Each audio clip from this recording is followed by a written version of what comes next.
I'll give you a kid with developmental disabilities. Scarlett, my son's arrogant wife, said to me. A strong hatred for her stirring up inside me. She doesn't love her own children. She only sees them as tools for making money. My anger towards her reached its peak, and I decided to take my grandchild away from her. Then, I'll raise her. I set the condition that she would never be involved with her child again, and arranged for an adoption. 10 years later, Scarlett, triggered by a certain event, came to regret her choices. My name is Grace. I work as a proofreader.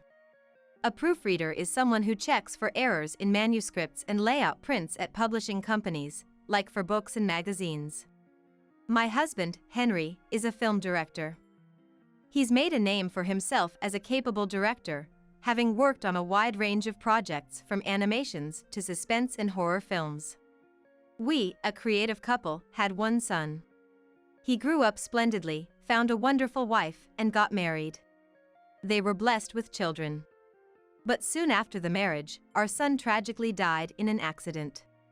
Losing our only son, Henry and I were engulfed in sorrow. But perhaps it was even harder for Scarlett, our son's wife.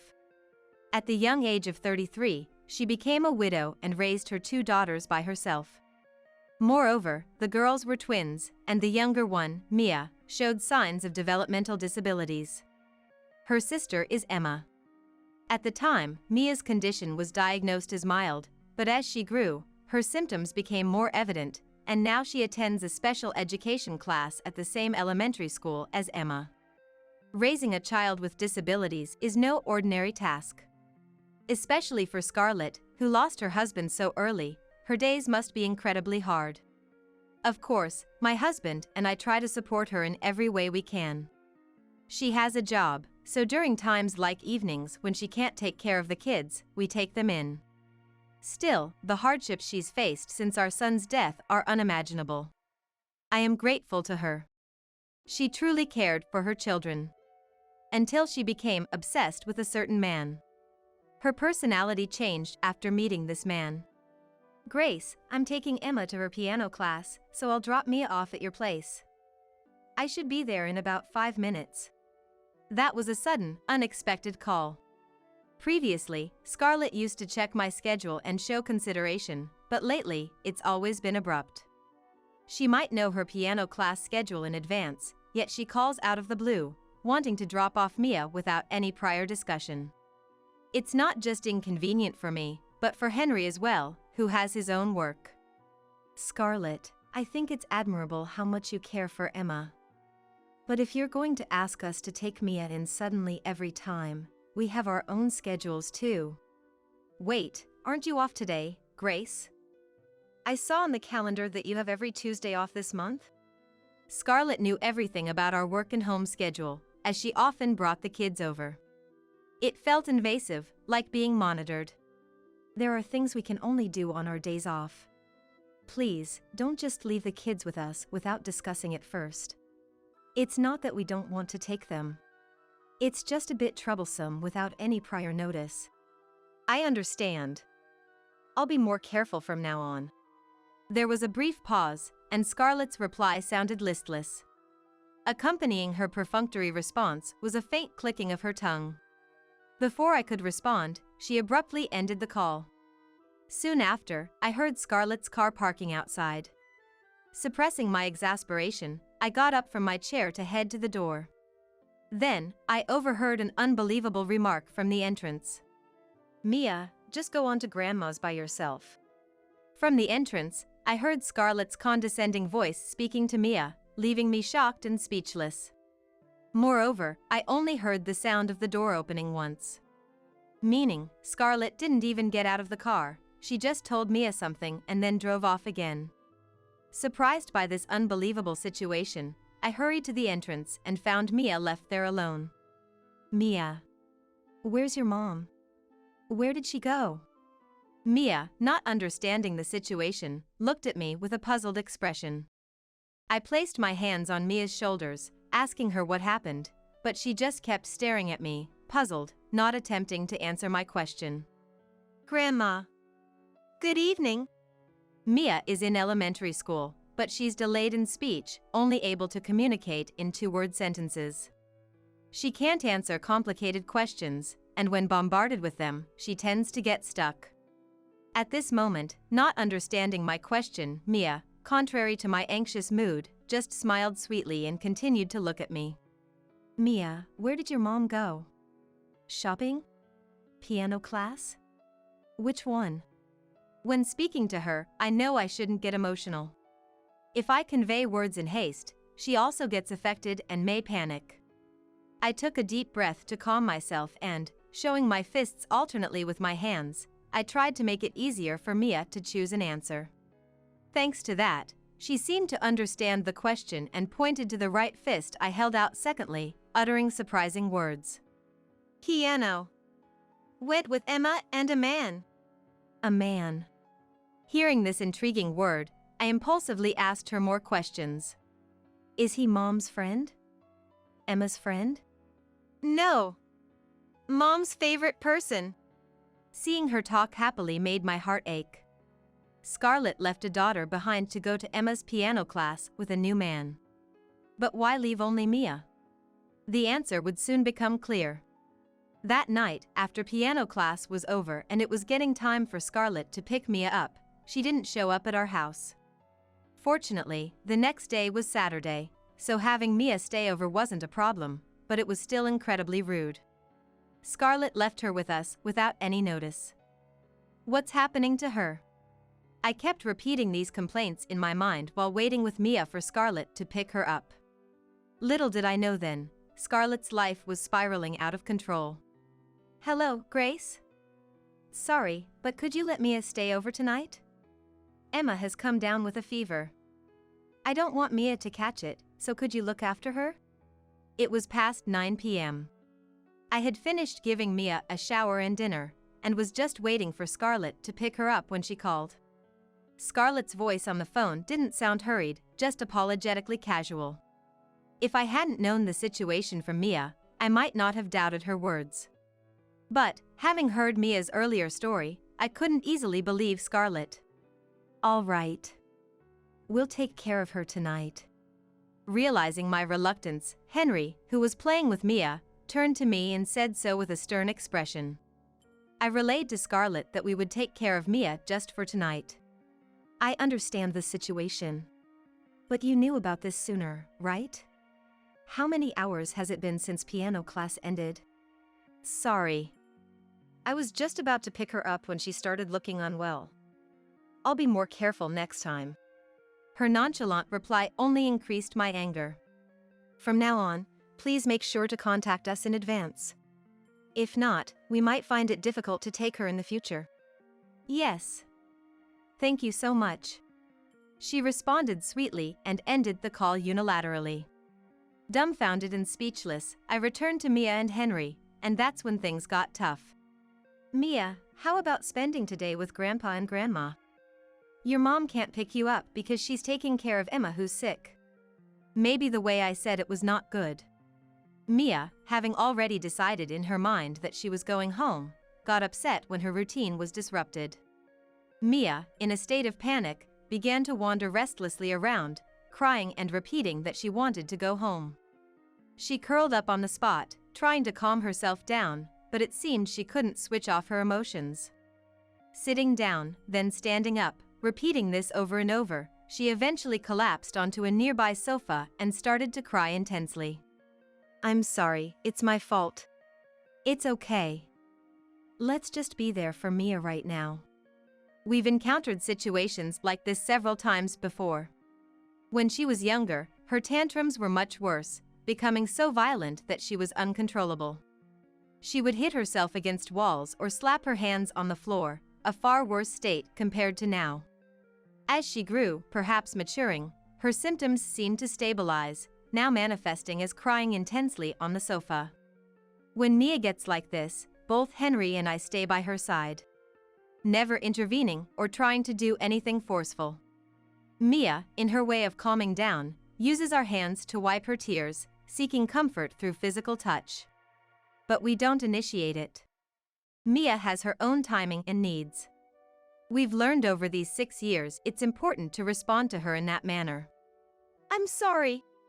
When Mia calms down, she always apologizes to us, perhaps thinking she'll be scolded for crying. Her eyes, wet with tears, stare at us, trembling with fear. At that moment, we had no idea that this behavior was a result of Scarlett's treatment. We're not mad at you. In fact, I'm sorry, Mia. I said something hard to you. Good girl, good girl. Though she might not understand my words, she seemed to read my emotions from my expression. Mia, kneeling in front of me, gently stroked my hair. Even if her words are limited, her heart is so kind.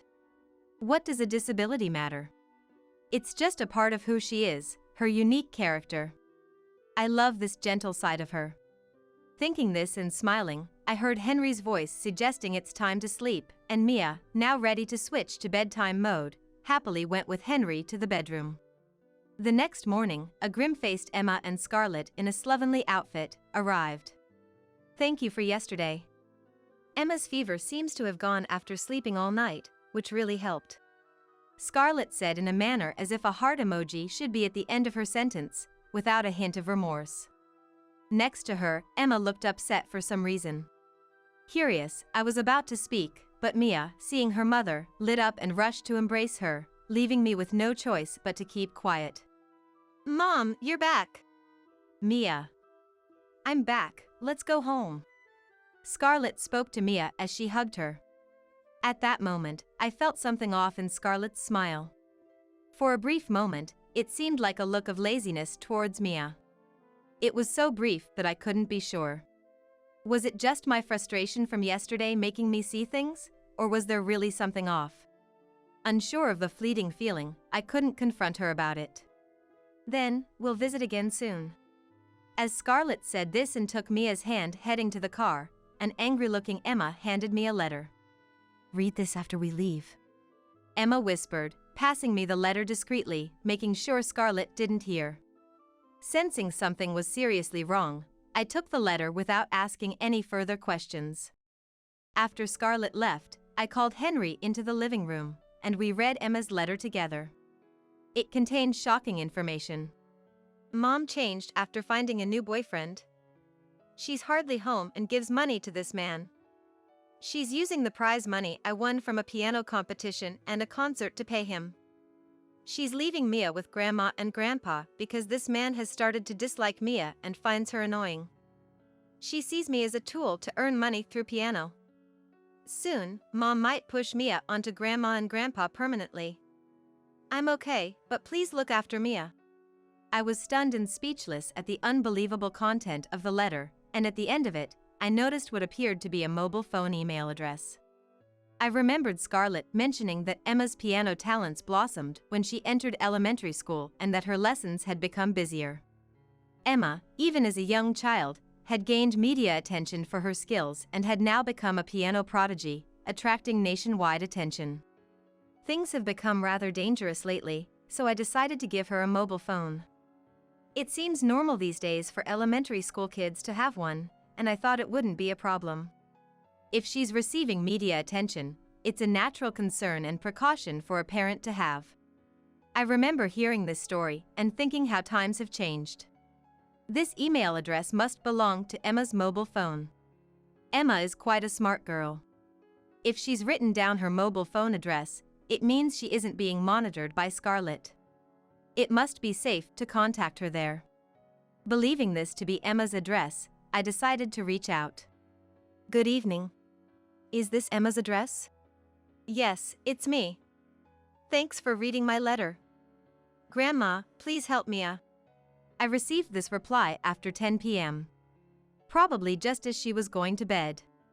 I then exchanged several messages with Emma.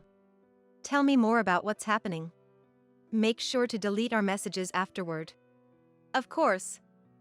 I wasn't really sick yesterday. It was all a lie so Mom could go see her boyfriend. I was left at a friend's house, and Mom went out with him. He seems to be in a band, and Mom's always following him around. She's using the money I earn from piano competitions to spend time with him. I don't really mind, but Mia, she's treated terribly at home. Mia doesn't understand and always smiles, but after being scolded, she cries a lot and is inconsolable. Mom prioritizes her boyfriend over us now. She's happy when I give her money. But as long as Mia is around, Mom will continue to treat her horribly. The boyfriend even said to leave Mia with you and Grandpa. Mia might be happier with you. So please, help Mia. I'll do anything for her. Reading the message to the end, I couldn't stop my tears. Such a young girl, only 6 years old, desperately trying to protect her sister. Especially since she's the same age as her. Sacrificing herself without a second thought. What a terrible mother to make such a young child feel this way. What are you planning to do? You could be in danger too. I'll be okay. Mom needs me as long as I can play the piano. If it gets too much, I'll threaten to quit. I want to become better at piano. If that means using them to my advantage. That man seems well connected in the industry, so I'll use that to my advantage. So don't worry about me. But please, take care of Mia. I can't protect her. Can she really be only 6 years old? Her maturity made me feel her strength. But we never know what might happen.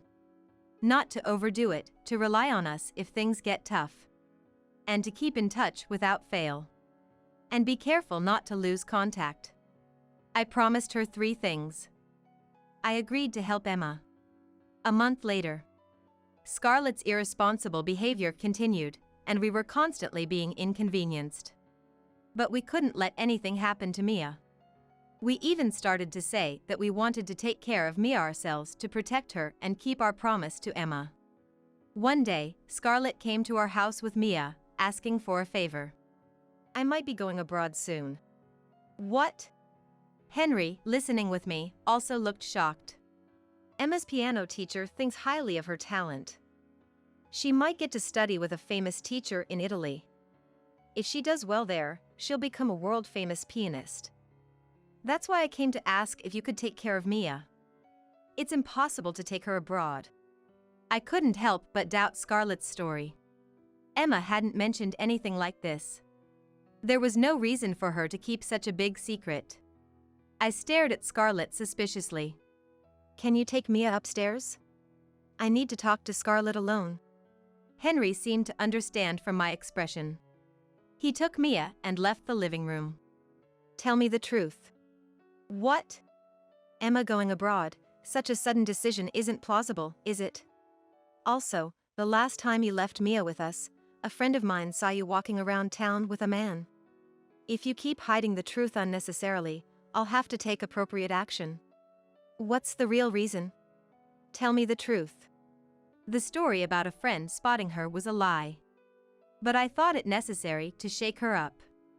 Fooled by my words, Scarlett revealed her true colors. If you already knew everything, you should have said so earlier. There was no need for such an act. What? Her sudden change in demeanor took me by surprise. Her tone and attitude were so unbelievable that I couldn't see her as the kind Scarlett I knew. To be clear, Mia is a nuisance. Just saying she has a developmental disability lowers my chances of remarrying significantly. Emma's success does offset that to some extent, but being a mother of a child with disabilities, nobody wants to associate with me. So, for my and Emma's happiness, I want you to take Mia. It's better for Emma to have a father, right? It would be good for my mental health too. Scarlett spoke nonchalantly, without a hint of remorse. I was speechless, unable to comprehend her words. She said something even more surprising. In short, I'm giving Mia to you. Emma is all I need. You are happy about having a grandchild, so it works out perfectly, right? She talked about Mia being a useless burden and a financial strain, laughing. I couldn't recognize her as a human being. Mia still loves her as a mother. Mia, so pure and earnest, loves her mother despite the terrible treatment. Thinking of Mia's feelings made me furious at Scarlett's attitude and words. But I didn't want to argue. For us, Mia is a precious remnant of our son. Rather than being raised by such a worthless parent, we wanted to take care of her and make her happy. Calming myself, I responded to her words. Then, I'll raise her. In return, you'll never see Mia again. I'll tell her that her mother has passed away. For her sake, never call yourself her mother again. Don't ever show up in front of her. Yeah. Do whatever you want. I'm happy to get rid of such a useless child. Scarlett said this, stretched her arms out wide as if relieved, and left our house without telling Mia anything. Thus, Mia came to live with us as our adopted daughter.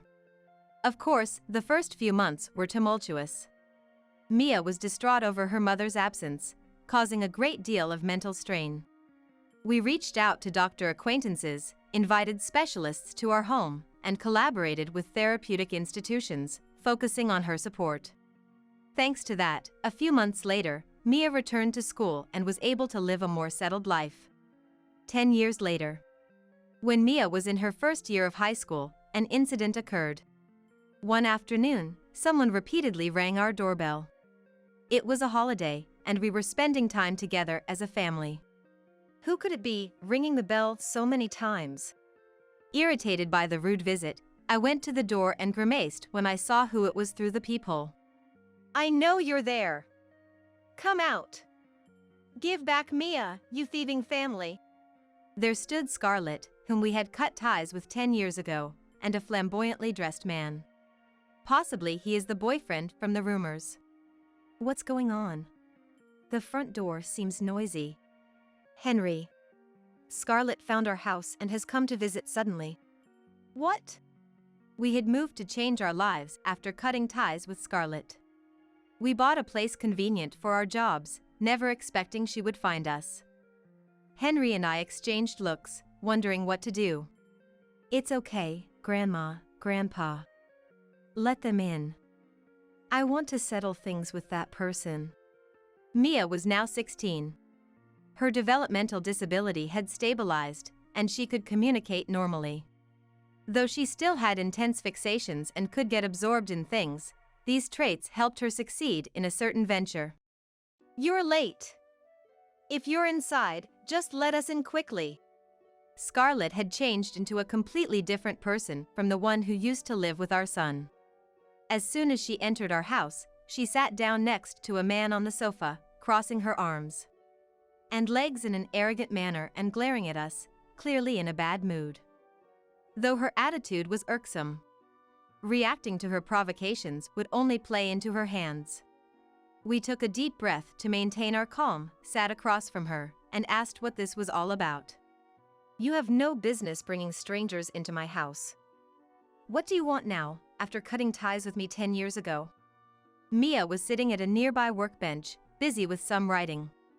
Fortunately, when she's in this focused mode, she doesn't hear anything around her. Knowing she wouldn't be bothered by our argument, we were told to have our discussion here.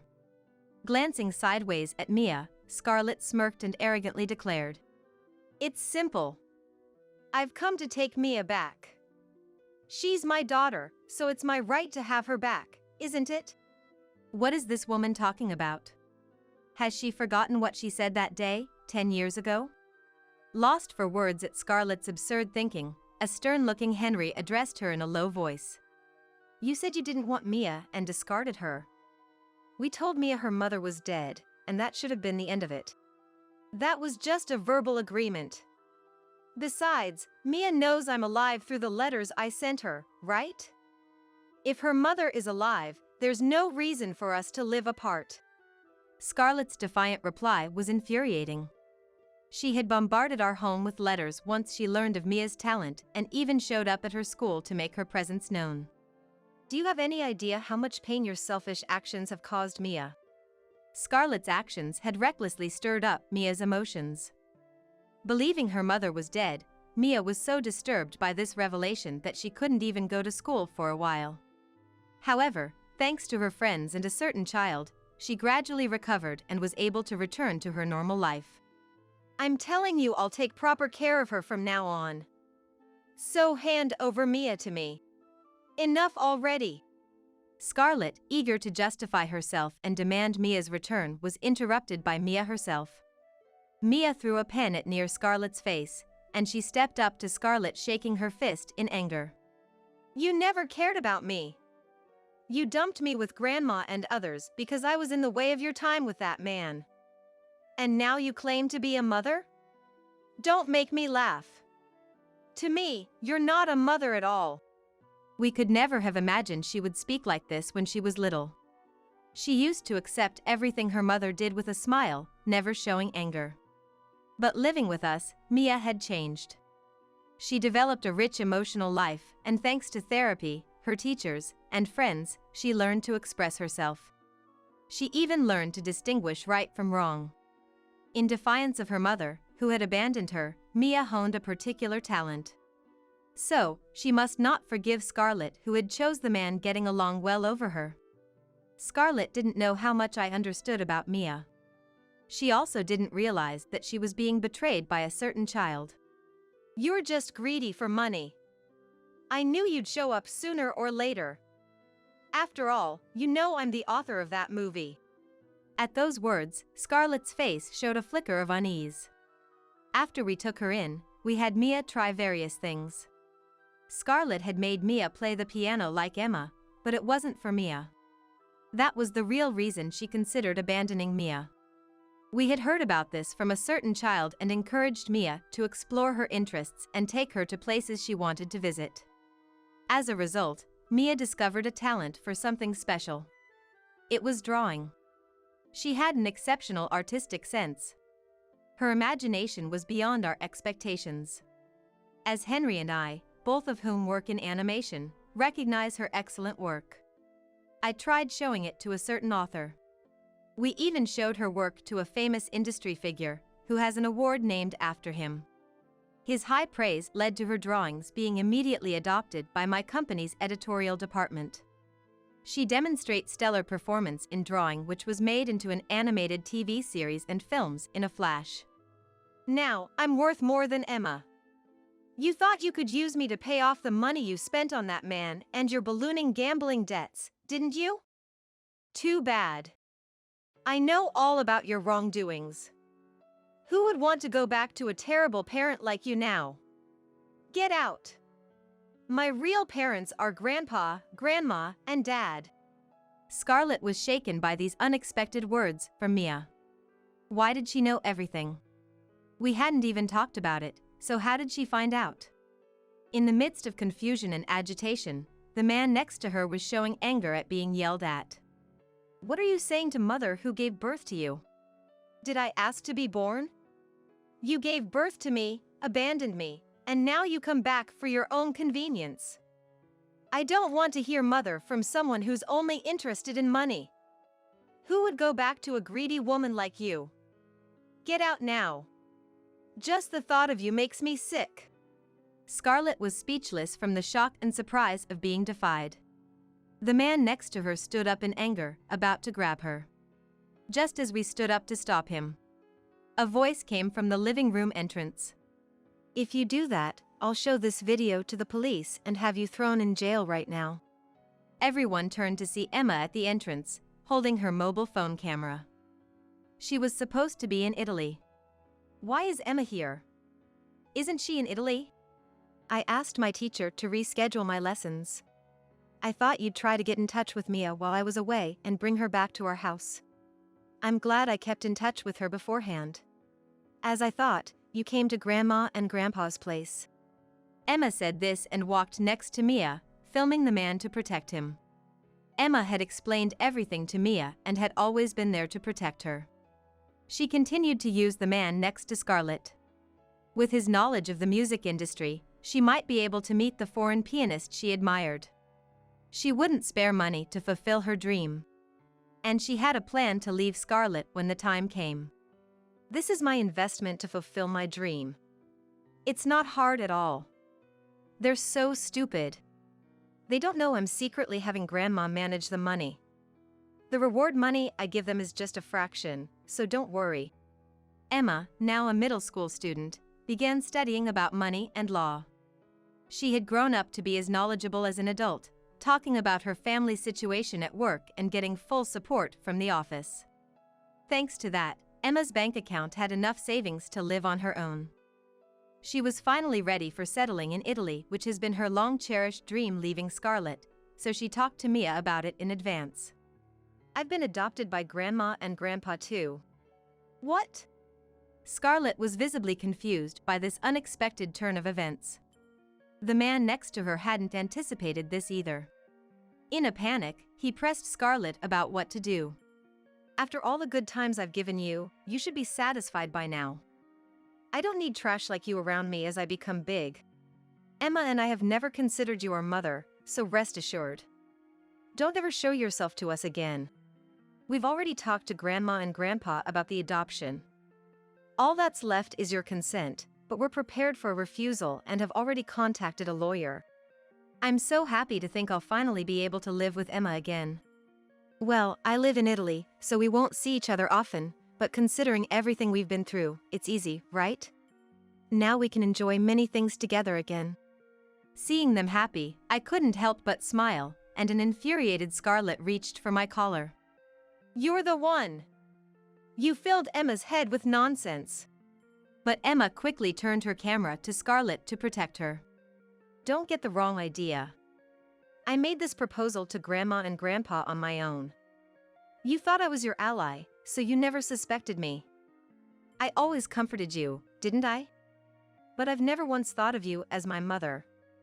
My parents are my deceased father, and Grandma and Grandpa, who still love us. Scarlett, who had never been defied by them before, looked like it was the end of the world. She sat down on the sofa in a daze, unable to accept reality. Mia has always longed for you. With Scarlett in such a pathetic state, I delivered the final blow. You rejected the love she repeatedly sought from her mother. You, drowned in men, have no right to call yourself a mother.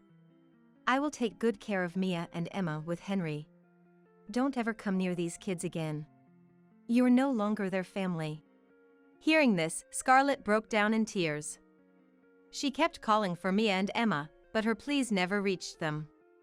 As they asked to be kicked out, Henry turned Scarlett and the man away. If you persist, I'll call the police. At this threat, they left the house scared. Since then, Scarlett and the man visited several times, begging to have them returned.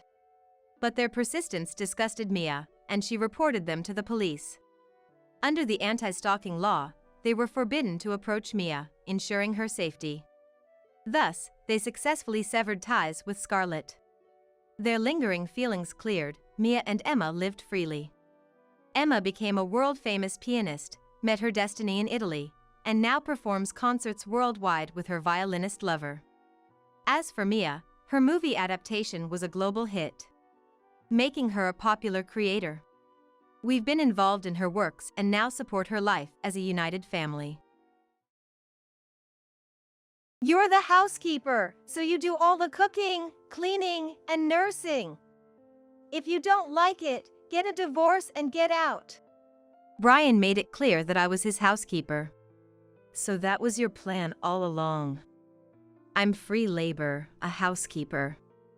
On top of that, I'm also expected to look after your mother, Sarah. Of course, we got married, and you're my wife. You're not cut out for it if you don't like it. Pack your bags and leave. I can divorce you anytime. It must have been his final warning. Brian said it with a nasty smirk. Listen, I'm an elite from a prestigious company. You're only just getting by with that pathetic business, thanks to me. Remember that. All right, then. I whispered, and it seemed to reach Brian. As long as you understand. Remember, do as I say. Without responding, I turned my back on Brian and muttered quietly again. Then consider yourself fired. What? As a result of my actions, my elite husband. My name is Helen. 30 years old. I own a restaurant. People say it's impressive to be an owner at this young age, but the place was originally my father's, and I just took over. The chef, who's been with us since my father's time, is the one who actually cooks in the kitchen, preserving the flavors that have been cherished since its establishment. With the help of such longtime staff, I've somehow managed to keep the restaurant running. I'm still in the learning process. I took over the restaurant at the age of 22, right after graduating from college. Instead of getting a job, I was immediately entrusted with it from my father. I graduated from the economics department, so I thought I had learned a lot, but reality doesn't always follow the textbooks. Despite numerous failures, and my fair share of bad days, I've managed to keep the restaurant going to this day. I thought I was pretty lucky. About 5 years after I took over the restaurant, a man started coming regularly. It was Brian, who would later become my husband. Once, a group of men in suits came over. Brian was one of them. He said that he liked the food and started coming as a regular customer. Brian and his colleagues were employees of a major food manufacturer, and they said they were visiting various restaurants for research. I've had my eye on this restaurant for a while, but I usually go to the bigger ones in town or in the suburbs, so I always pass this place by. Oh, I understand. It's kind of in the middle of nowhere. As I said that, Brian laughed sheepishly. I remember thinking he seemed honest and rather nice. My restaurant is indeed in such an odd location. But the taste is so good that many people have fallen in love with it and have been coming back for decades. It's delicious, I've become quite the fan, Brian confessed. True to his word, Brian became a regular customer and started talking a lot with me, the owner. Brian graduated from a top university and worked at a renowned company. He was the epitome of an elite. I had never been close to someone like that before. Not only was Brian brilliant at what he did, but he also had good looks. He was tall and slender with a well-defined face. Undoubtedly, he was the type who would be popular. Brian was 7 years older than me, so he was 34 at the time. I assumed he was married due to his age, but he laughed and said he was single. I've been living a life of work, and more work, and before I know it, I'm at this age. How silly of me. His easygoing manner, humorous conversation, and gentle tone made it seem like he wasn't an elite. Before I knew it, I had fallen for Brian. It was probably unrequited love. In his eyes, I was just the restaurant owner, and he was a regular patron. But then, out of the blue, he proposed to me. Helen, would you consider being in a relationship with me, with marriage in mind? I couldn't believe it. My heart was pounding. Could such a wonderful person really have feelings for me? It felt like a dream. Like Prince Charming had come for me. I felt like the protagonist of a fairy tale, and intoxicated by that dream, I accepted. A year later, I married Brian. But this fairy tale didn't end with, and they lived happily ever after. After we got married, the next chapter of the story turned into something much darker, like a picture book painted over completely in black. Hey, you're my wife now. You understand what that means, right? Brian said this soon after we started living together as a married couple. Yes, we got married, so I'm your wife now. I could only respond with confusion to his sudden change in tone. Then Brian suddenly raised his voice. What kind of a response is that? I'm your husband, so you should address me with more respect.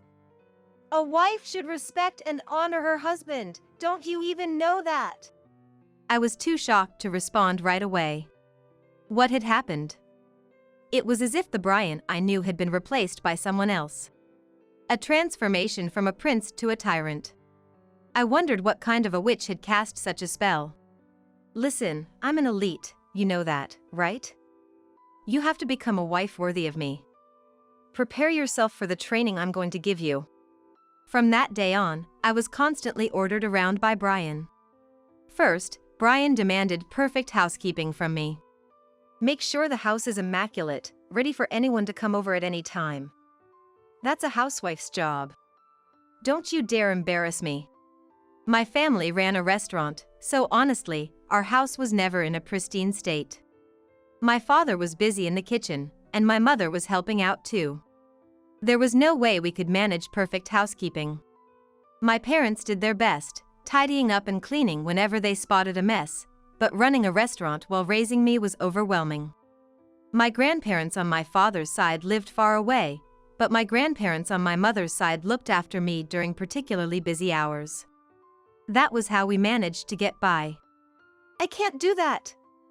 I mean, I have my restaurant to take care of.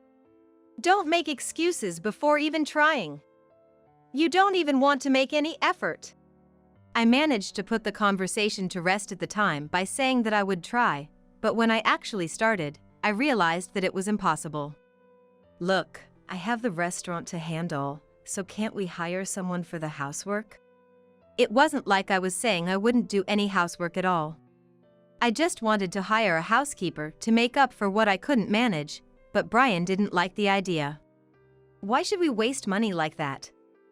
The best thing about a housewife is that she's free labor. I was shocked by his words. Free labor, is that how Brian saw me? It became crystal clear at that moment. That little restaurant of yours, who knows when it'll go under? You're lucky you found someone like me to support you. Be grateful and serve me well. When we were dating, he had praised me for taking over the business from my parents at such a young age. That's one of the reasons why I fell for Brian. It might be a small place, but it meant a lot to me, and he had once praised my dedication to keeping it going. Just keep the restaurant as insurance. If need be, we can sell it. It's worth something even if it's small. But if it starts losing money, shut it down immediately. It's not worth keeping if it's running at a loss. That's what he said.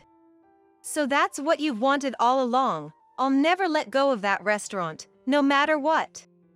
Just do your best, but don't forget that I'm only allowing this to be your little hobby because I feel sorry for you. Remember, it's because I care about you. Brian said while laughing. From that day on, I started thinking about getting a divorce. But I still had some affection for Brian. I wanted to prove him wrong and make him apologize. I was sure he would understand someday. I worked like a horse with these mixed feelings. Indeed, it's a small restaurant, sustained mostly by regulars.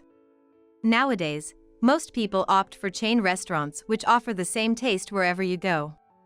That's why big chains thrive. But there will always be those who seek a nostalgic taste. That's why I want to keep the restaurant going. That desire never fades.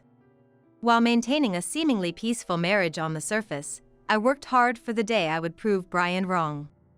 And to that, Brian half mockingly, half amusedly would say, "Wow, you're really trying hard, still keeping that restaurant going, huh?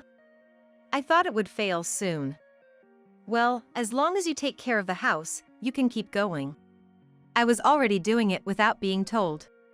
Every morning, I'd wake up early to prepare breakfast for Brian, wake him up, and see him off, then rush out of the house. I'd spend a busy day at the restaurant, and then after closing, I'd shop for groceries, come back home to cook dinner, and clean. When Brian returned, I'd serve him dinner, get ready for a shower, do the laundry, prepare for the next day, and take care of anything else left to do. I was cutting back on sleep, scheduling every day tightly to manage everything without wasting a moment. If the house ever gets messy, I'll make you close down the restaurant immediately and sell it. Brian was probably waiting for that day. I could feel it. Perhaps he married me intending to have a housewife with assets who provides housekeeping services for free. Back then, I was infatuated with Brian. He knew that and thought I'd never stand up to him. That's probably why he chose me.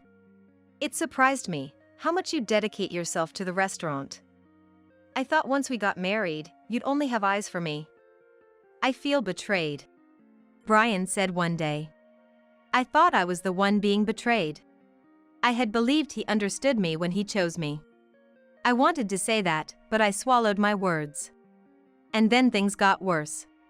My mother has fractured a bone and is hospitalized. Sarah? Brian's parents live in the neighboring state.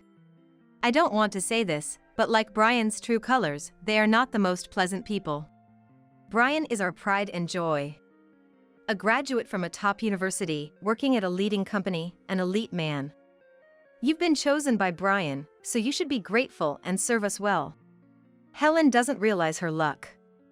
Someone married to our son, Brian, should be greeting us in a fancy cocktail dress and a bottle of decent wine.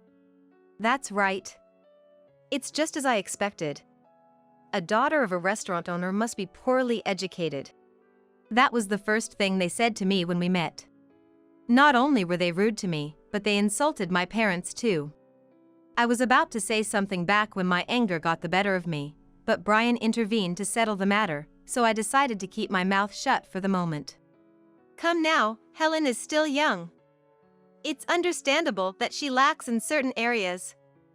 Think of it as having a potential to grow. I should have realized the true nature of this family at that point, but back then, I was convinced that Brian was protecting me and that he was on my side. After that, my in-laws continued to make snide remarks every time something happened.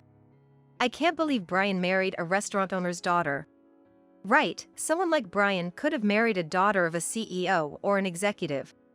Think about that, Helen. Be a good daughter-in-law to us. My in-laws seemed to think that only those working in big corporations like Brian were successful, and anyone in other professions, especially the service industry, were second-class citizens.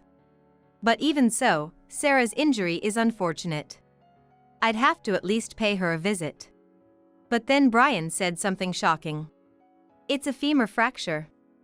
She'll need hospitalization and rehabilitation for a while after surgery. Can you look after her? Wait, but aren't hospitals still enforcing visitation restrictions?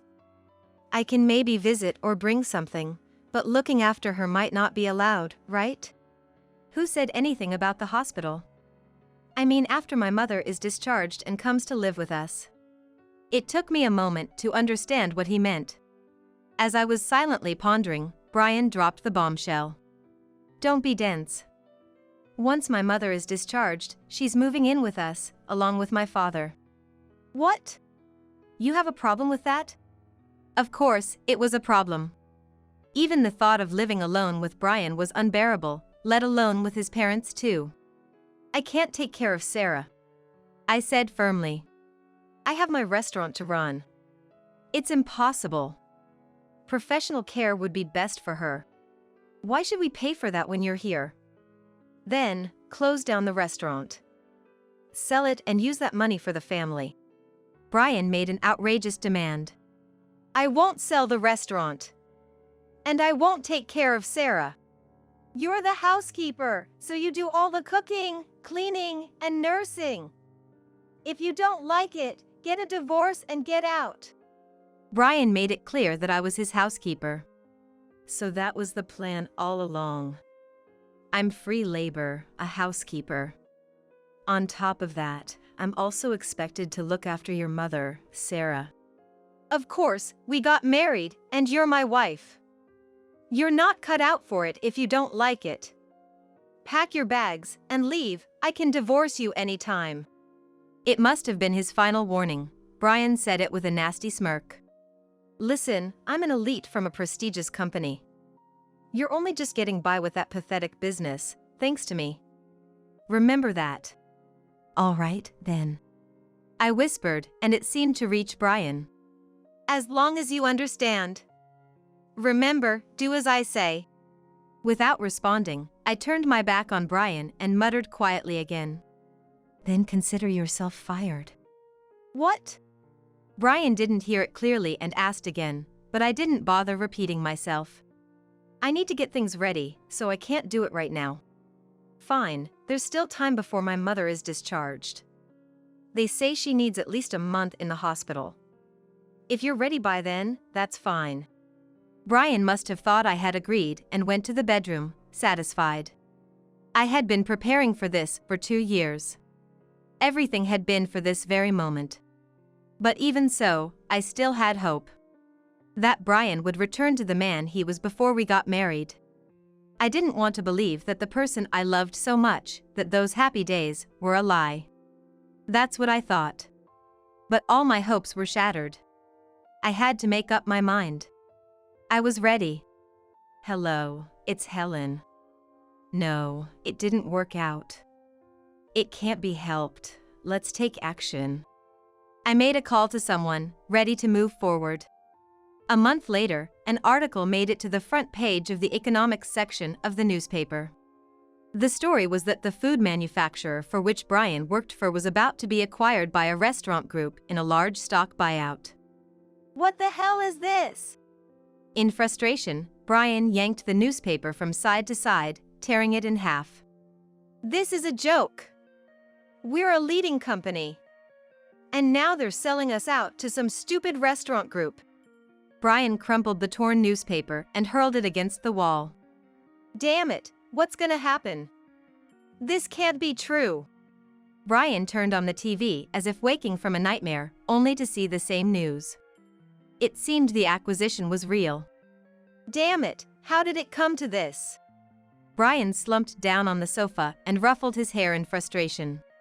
There's nothing we can do about what's already happened. Here, take this.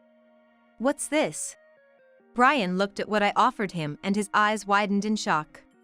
He seemed very surprised. What is this? It's a divorce petition. I can see that. What the heck do you think you're doing giving me this? Brian crumpled the divorce papers and threw them too. That too, after the newspaper? No matter how much you crumple it, nothing will go back to how it was. Why do you want a divorce? I demand an explanation. Are you kidding? Have you forgotten? You're the one who mentioned it. Brian went silent, likely remembering his own words. I won't take care of Sarah or live with your parents.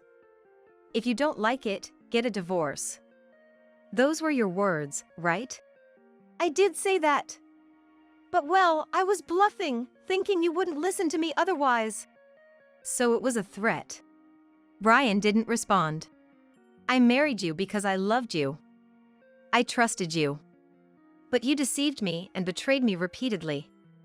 That's why I've decided to get a divorce. I took another divorce petition from the file and placed it in front of Brian. I have spare copies, so feel free to crumple that too. If I run out, I can get more or download it and print it out. We live in such convenient times. Brian stared at the divorce petition placed before him again. This is a lie, right? He looked at me with pleading eyes. No, it's true. This is reality. You're not that kind of woman, right? You wouldn't do something so cruel when I'm so vulnerable. It seemed like he wasn't going to accept it so easily. Think about what you've done, and what you've tried to do to me. Which do you think is worse? I took my time to tell Brian. Do you remember what you said after we got married? That a wife should respect and honor her husband? Brian didn't respond. I respected you even before we got married. That's why I decided to marry you. But after hearing those words, my respect for you vanished. People who trample on others are also trampling on their own feelings. Brian looked down, silent. You saw me only as free labor, a housekeeper. And the restaurant I cherished, you saw as an asset to cash in. I realize that, but still, I loved you. Helen. Brian looked up at me with hope. I'm sorry. I didn't realize you cared about me so much. That's why I acted harshly. Please forgive me. Brian held my hand, tears streaming down his face. I'll change, I promise. Give me another chance. I'll treasure you this time. I'm sorry. I pulled my hand away from Brian's. Why not? We loved each other, didn't we? We can still make it work. No, it's too late. I've lost all faith in you. That's why I decided to acquire your company. What? Brian looked at me, bewildered. The big restaurant group that acquired your company, with 1,900 full-time employees, I'm the president of that company. Unfortunately, I'm letting you go. No, this isn't the time for jokes. What are you talking about? Have you lost your mind? Brian half laughed, but it was the truth. Never mind that for now. Here, take this. Brian took the envelope I handed him with confusion, then screamed in disbelief as he checked the contents. What's this? It was evidence of Brian's affairs. There were documents from a private investigator and numerous photos. A female employee in the secretarial department, a subordinate's wife, a recent college graduate, a woman from a business partner, a girl from a club, and who else? The list was astonishingly long. Brian is attractive. And with his elite status, it's no surprise women flocked to him. Amazing, isn't it? Your affairs are too many to count on both hands. I'll be seeking compensation for all of them, from you and the women involved. Hey! What? Brian, looking at the documents and photos, turned pale and trembled. He tried to speak to me but didn't seem to know what to say. The problem is the time and place of the affairs. A lot of them seem to happen when you were supposed to be working. I think this is a breach of trust against the company. A lot of them occurred when he was out of the office on business during working hours, making sales rounds, on business trips, and entertaining clients. Brian was with his mistresses instead, as detailed in the documents. You've been investigating me like this all along? Yes, that's right. That's not fair. Brian threw the documents and photos at me. You used the money I earned for this? No, not a single dollar of your money was used. Liar. You don't have that kind of money. Brian, being an elite, had a high salary. He saw me as free housekeeping labor, but he did contribute financially to the household. You know I'm the owner of a restaurant, right? Yeah, that near bankrupt one. Just a hobby, isn't it? Owner, huh? Ridiculous. It's true that if you look at the finances alone, the restaurant doesn't seem that prosperous. But there's more to it. I told Brian the whole truth. That restaurant was for gathering information. I was researching the current trends, what sells, and things like that. That restaurant, established by my parents, was the first of many. Now, it's a major chain with locations not just in America, but abroad too. The company that acquired Brian's workplace was the parent company of that restaurant chain. This must be a lie. It is not a lie. The location of the original restaurant was ideal for market research. The first restaurant thrived mainly due to my father's skills. But the reason we could expand was due to understanding customer preferences. You never talked about your family business like this before. You tricked me. I didn't trick you. I just didn't tell you. When I started dating Brian and considering marriage, my father advised me to wait and see. In hindsight, my father saw through your true nature. He said to tell you if you didn't change after our marriage. Back then, I would have married Brian regardless of his opposition. That's why my father had said such a thing. And what I told Brian when we married wasn't a lie. My father was ill and struggling to continue working. So, he had my uncle take his place as the company president, and he pretty much retired. That's why it was true when I said I took over the restaurant, because my father was sick. He had undergone major surgery and difficult treatments. As an only child, I was still too young to take over the company, so I was in charge of the restaurant, partly so that I could learn new things. My business degree couldn't make up for my extreme lack of experience.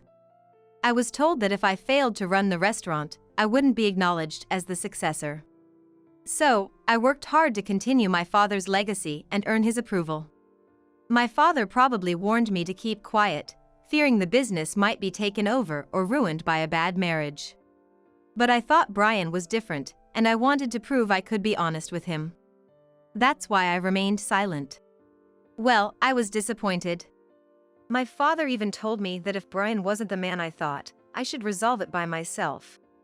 Of course, that's what I should do. There was no way I could run such a large corporation if I couldn't handle something as small as this. So, I've lived these past 2 years thinking about how I would make you regret it if you didn't show any remorse. Though, at the same time, I hoped you'd change your ways. I sighed, picked up my mobile phone, and made a call. The person on the other end answered right away, so I just said what I needed to and hung up. Immediately, the bell to the front entrance rang, so I unlocked it to let the visitor in. Who's that? Just watch. Soon the doorbell rang, and I invited the guest in. The company president. It was the former president of the company Brian worked for, soon to be mine. The former president bowed stiffly to me. Please proceed. The former president silently handed Brian a document. Termination notice. It was an official document. Brian was being fired for misconduct, including meeting women during work hours and charging personal expenses as business entertainment. In exchange for firing Brian, I promised the former president that he could continue as the company's president, and he agreed to the condition. Even minor misdeeds can accumulate into a major offense. What you did constitutes a serious breach of trust. It's only fair that you're dismissed. Brian stood in shock, but I had no intention of letting him off the hook. If you understand, would you please leave now? Why should I? This is my house. This place is rented, right? The landlord says you can't stay here anymore. He doesn't want to rent it to you. Brian looked completely confused. I decided to elaborate further. I bought this apartment. And you seem to have forgotten, but the lease was only until last month. So, you no longer have the right to live here. I don't plan on renewing the contract. Brian was speechless. We'll have to decide on asset division and who gets which furniture, but for now, I don't want to see your face.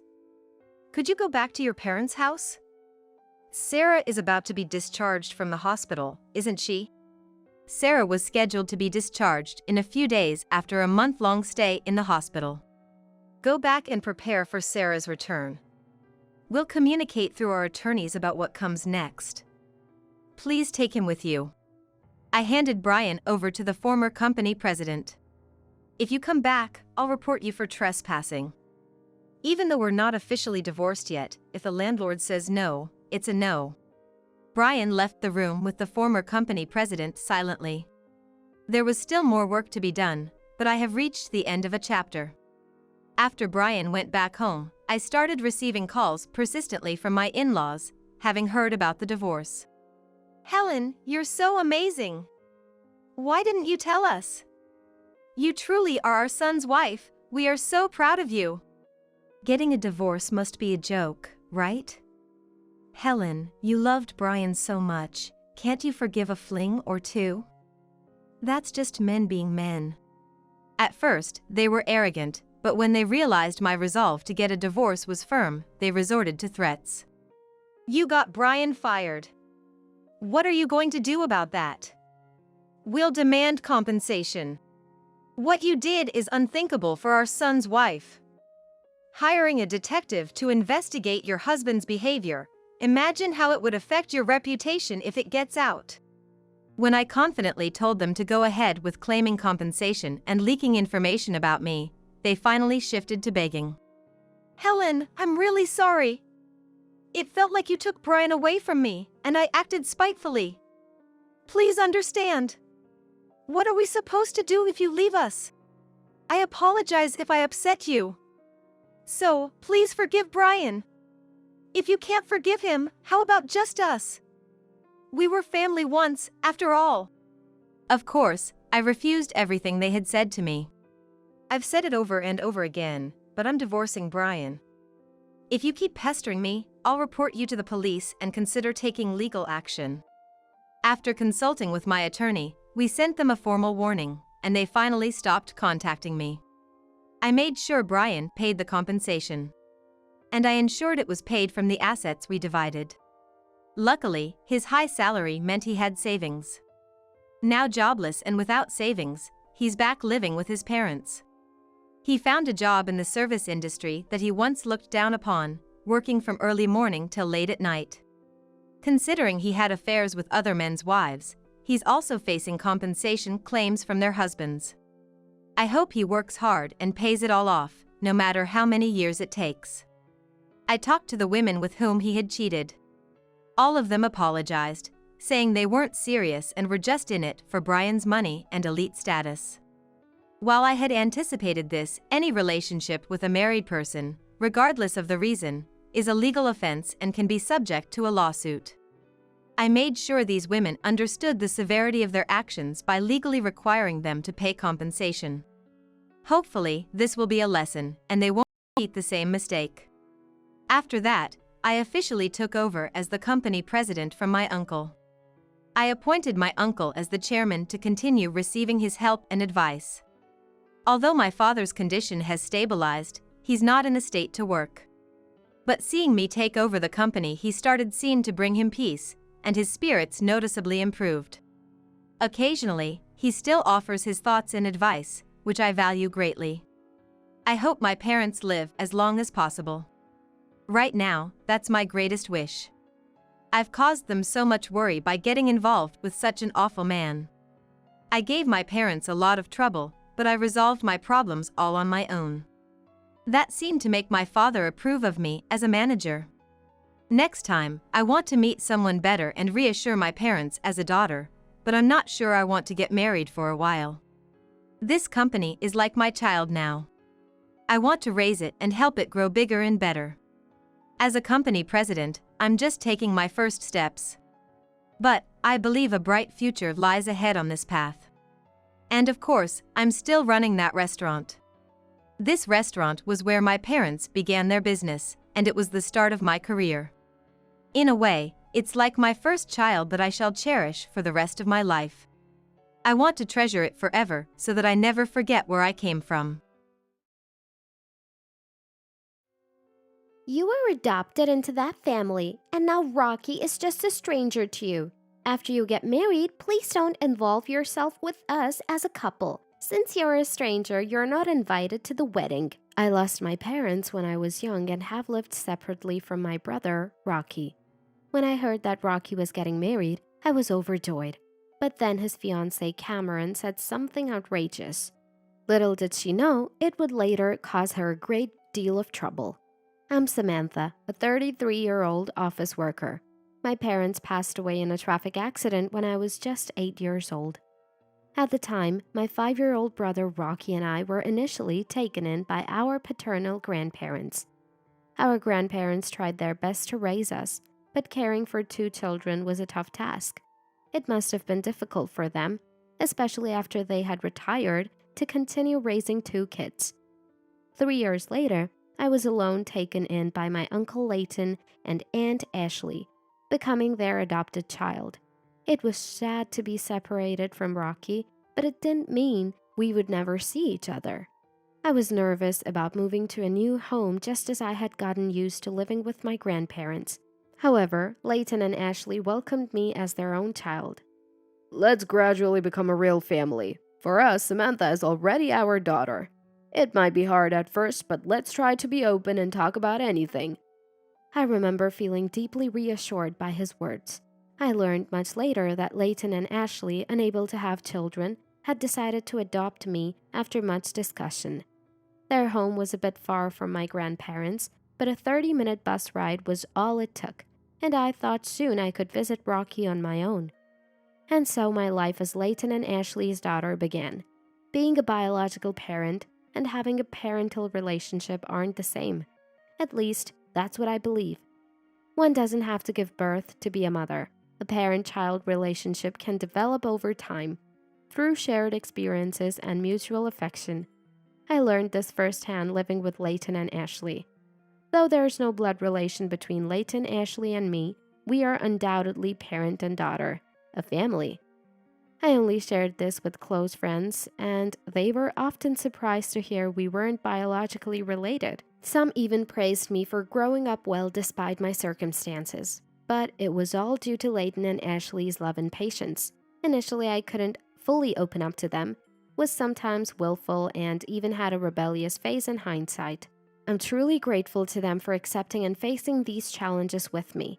And now I wholeheartedly think of Leighton and Ashley as my parents. As an adult, I wanted to give back to them, even if just a little. So I joined Leighton's company, worked hard, and now serve as a supervisor. Rocky and I kept in touch regularly. Once we both had mobile phones, we exchanged messages and calls directly, and I sometimes visited him. However, our meetings dwindled after high school, and my messages were often met with brief replies. It seemed normal for siblings of the opposite sex to drift apart as they grew older. But like me, Rocky grew up well and remained kind-hearted under our grandparents' care. Though he must have felt lonely at times without parents, he never caused me much worry. Eventually, Rocky graduated from college and joined a renowned company, a source of great pride for our grandparents and me as his sister.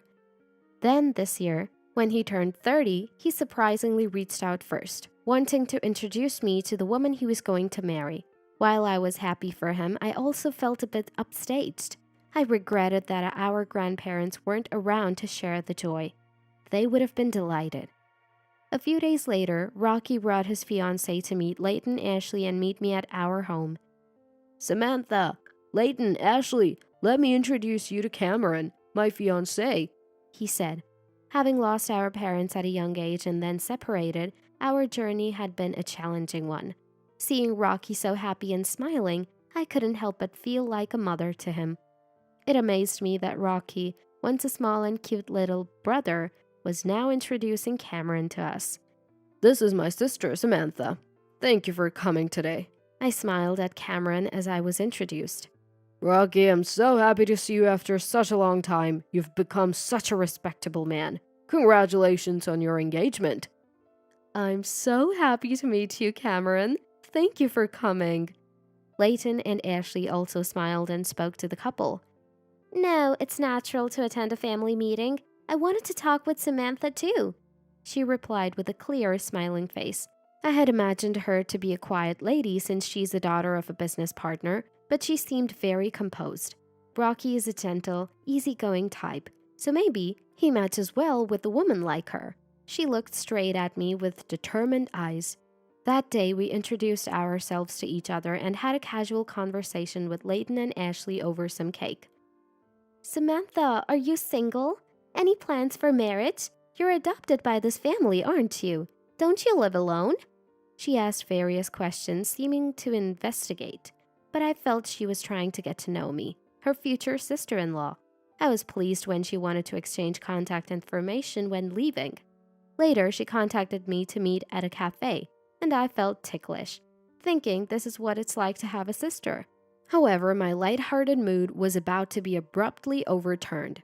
As we started drinking coffee face-to-face, Cameron began, I wanted to talk with Samantha alone today. Sure, thank you. It's just us girls here, so if you have any complaints about Rocky or anything hard to say, feel free to tell me. That's not what I want to talk about. Did she just sigh? I felt something off in the atmosphere and looked up, meeting her steady gaze. There's something I want you to promise before we get married. What could it be? The mention of a promise made me a little nervous, especially since her gaze was so intense. Samantha, you're an adopted child of that couple and single, right? Yes, that's right. I was surprised by her sudden question, but answered. Rocky is now a stranger to you, right? After getting married, please don't involve yourself with us. What? I was so shocked that I let out a foolish sound. We won't invite you to the wedding since you're a stranger. What? Wait, just a minute. What is she saying? Well, legally, Rocky and I might be strangers, but we are real siblings. I don't intend to interfere with your married life, but I do want to attend the wedding and celebrate. I've heard there's no family without issues between a daughter-in-law and mother-in-law or sister-in-law. Maybe she's making sure with me, her future sister-in-law, first to avoid any trouble.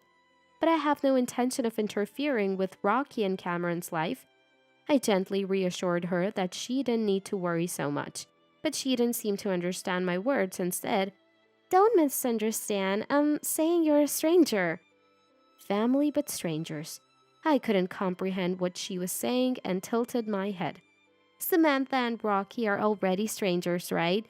Moreover, you're still unmarried and living with such an elderly couple.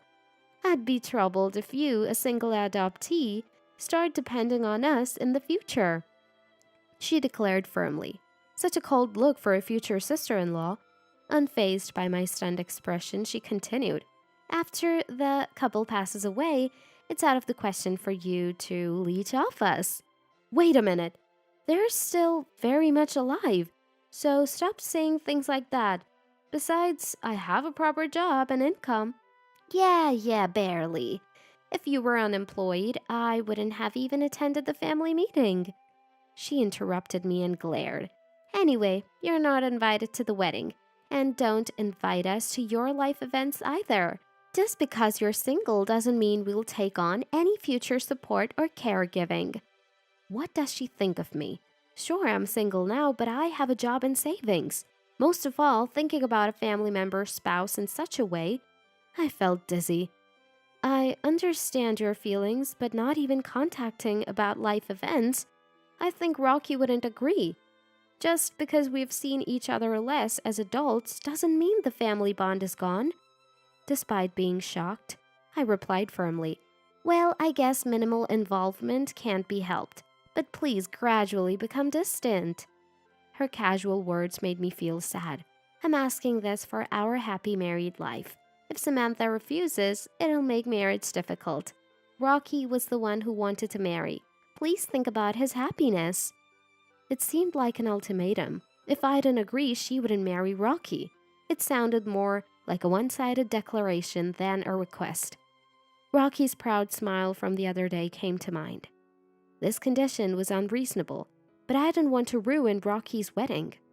Faced with her absurd demand, I had no choice but to remain silent.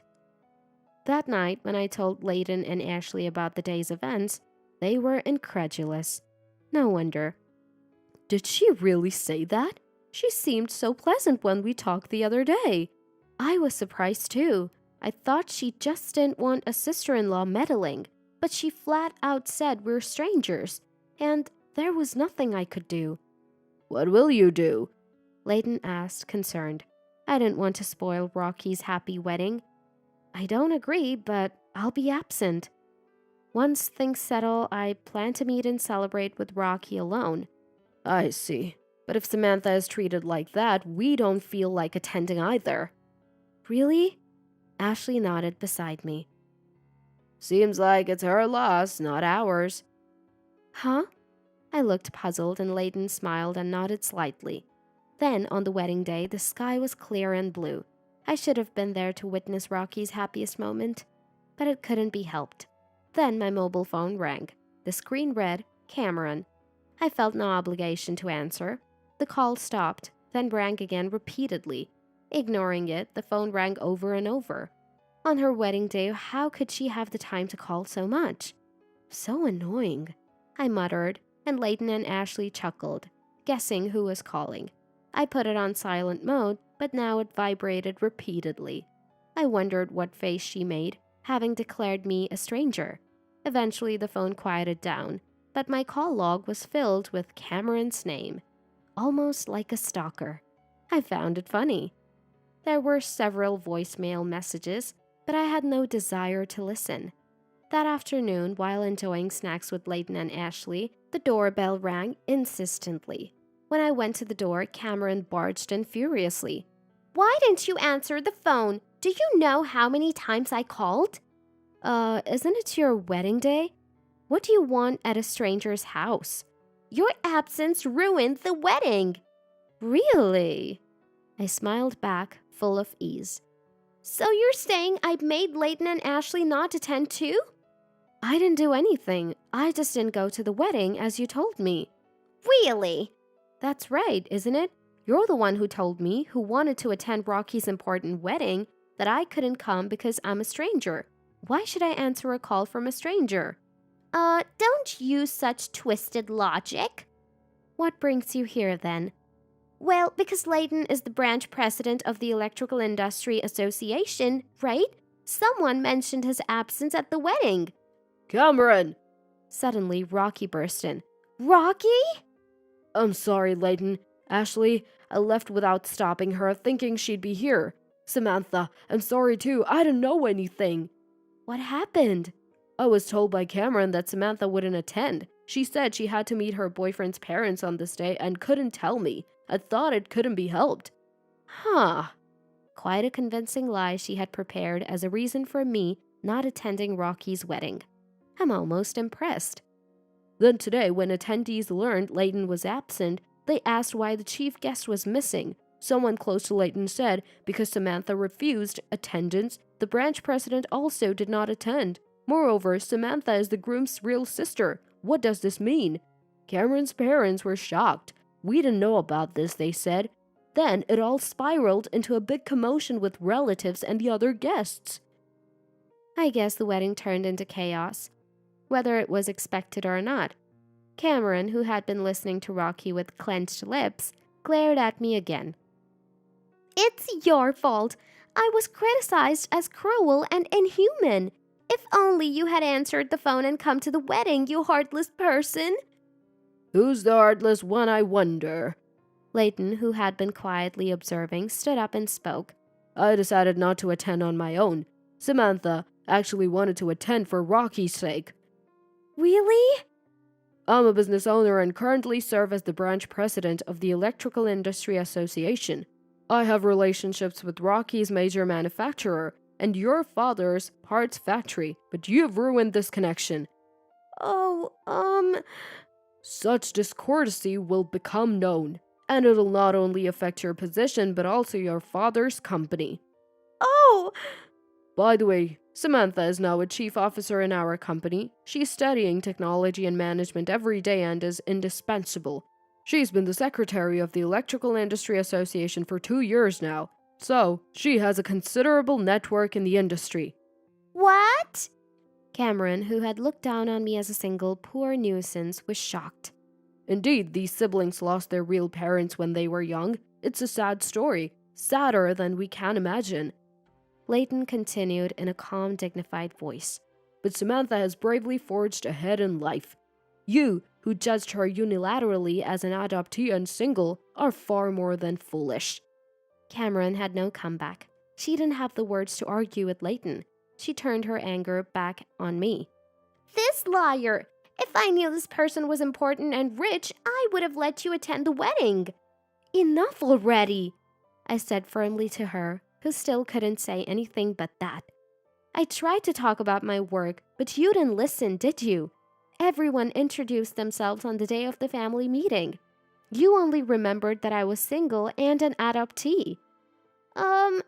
You end up in such situations because you judge people only by their titles and appearances. I'm not here because I can't afford to live alone, but because I want to be with my parents, Leighton and Ashley. What? We're family. Now, stranger, please leave. Wait, if you don't mediate, I'll be the bad guy. Do something, sister. I'm not your sister. I'm a stranger. I smiled and corrected her. He's my cute little brother's fiancé, so you're like a sister. Stubborn, aren't you? Take responsibility for what you said. If you smooth things over, I'll take back what I said before. There's nothing I can do as a stranger. Wait, what? Then, goodbye. Wait, don't go like that! Come on, let's go. I still have a lot of questions for you. Cameron, still protesting, was forcibly taken away by Rocky. After that, Rocky and Cameron's wedding was called off midway, and Cameron was billed for the cancellation fees. She complained it was unfair, but her parents accepted it was their daughter's fault. Her father's company, though she was a president's daughter, was just a small factory. Maintaining relations with Rocky's major company and the Electrical Industry Association, where Leighton served as branch president, was vital for the survival of their business. Now, due to her actions, her parents were busy apologizing. Of course, she was scolded severely for causing such a situation and wasn't even allowed to return home. She tried to stay with friends, but after the wedding fiasco, they distanced themselves and no one was willing to help. Rocky came to apologize for what happened. It turns out she only liked me because I work at a big company and have no parents, so I'm not a hassle. And treating Samantha like a nuisance, I hate that I couldn't see through her. We all cheered up the downcast Rocky together with Leighton and Ashley. It's good that the marriage certificate wasn't issued yet. She was pretty, and if she hid her true nature in front of you, it's no wonder you were deceived. Rocky is too kind. It's unfortunate about her, but you'll surely find someone who truly loves you. Really? Here, Rocky, your favorite sweets from that shop. Let's have some coffee. This incident seemed to have brought me closer to Rocky, whom I hadn't seen much since we became adults. I realized I had been neglecting to keep in touch with Rocky too. The reason for our reunion was his marriage announcement, so in that sense, I guess I should be thankful to her. Watching Rocky talk with Leighton and Ashley just like a real family, I thought about this. Friends, lovers, family. Maybe we tend to take those closest to us for granted and forget to care for them over time. I want to cherish and protect this happiness, taking care of the important people in my life. Are your loved ones doing well? Oh, sorry. I thought you were going through trash. With that, Emma showed a triumphant smile, unaware she was making a mistake that would end her life. My name is Sally. I'm 32 years old. I work as a seamstress at a TV and film studio, fixing costumes. The costumes at the studio are diverse, ranging from extravagant period pieces to everyday clothes used in contemporary shows. I alter the designs to fit the era and size them to fit the actors, repairing any wear and tear from filming. My daily work involves handling clothes using sewing machines and irons. My actual specialty is sewing. Though my main job is to fix clothes, I'm also skilled at creating garments from scratch. Since I was young, I learned needlework by watching my mother. That's why I consider this job my true calling. The hours are a bit irregular and sometimes the demands are unreasonable, but I love my work. I hope to work here forever. I met my husband Joe at this studio. Joe was in charge of taking care of the actors. We're 3 years apart in age, and since we saw each other every day, we naturally grew closer over time. 2 years after we met, amidst our busy schedules, we eventually got married. We began our new life together. But just as the new life started, my mother suddenly fell ill and passed away, forcing Joe and I to postpone our wedding. Originally, we had planned a simple ceremony at a local church with just family, but the delay prompted us to save up for a proper wedding and honeymoon. Given our irregular work schedules, we thought it wasteful to rent a house just to sleep in. So to save for the wedding and honeymoon, Joe and I started living with his mother, Emma, at his family home. I lost my father early, and coincidentally, Joe had the same experience. My mother was the only surviving parent, and Joe worried about his mother living alone. I wanted to get along with Emma, but in hindsight, that was the beginning of a nightmare. Emma had no intention of getting along with me. In her eyes, I was no different from a thief who had stolen her son.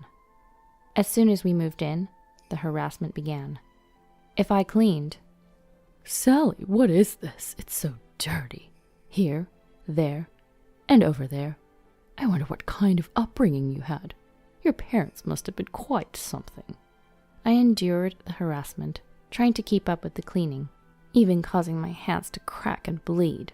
The strictness regarding household chores was unimaginable. Cleaning, laundry, cooking. If anything was even slightly unsatisfactory, no matter how tired I was, she would make me do it over with a nonchalant face. The more tired I was, the worse the harassment got.